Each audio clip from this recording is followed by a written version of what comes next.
होते हैं। हर चीज को तकदीर के खाते में न डालो कि अल्लाह की मर्जी ऐसी थी, नहीं।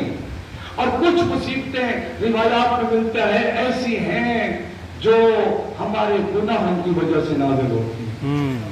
दुआए कुमैर का वो जुमला जरा इरशाद मौला कायनात ने क्या खूबसूरत इरशाद फरमाया, अल्लाहुम्मा ग़फ़िर लिज़ुनूब अल्लती तुनज़िलुल बला, मेरे अल्लाह मेरे वो गुनाह माफ कर दे जिनकी वजह से मुसीबतें नाज़िल होती। ये वो गुनाह जिनकी वजह से मुसीबतें नाज़िल होती है मेरे अल्लाह माफ कर दे।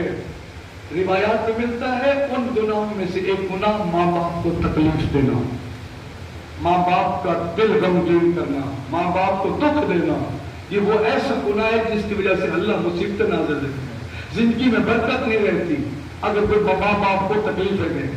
और कुछ गुनाह ऐसे होते हैं जो या कुछ मुसीबतें हैं, बहुत तवज्जो के इस जुमले पर, कुछ मुसीबतें ऐसी होती हैं जो अल्लाह ही चाहता है मैं इस मोमिन के दर्जात बुलंद करूं, और ये इंसान के लिए बड़ा अहम होता है।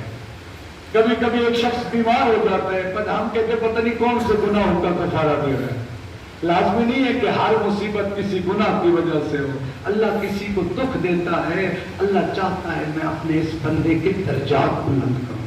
जब दर्जात बुलंद होंगे अल्लाह चाहता है मैं इसको इनामात भी और अता करूं, दर्जात की बुलंदी के लिए। और फरमाया कुछ इम्तिहान होते हैं अल्लाह देखना चाहता है ये बंदा मेरा शुक्र करता है या शुक्र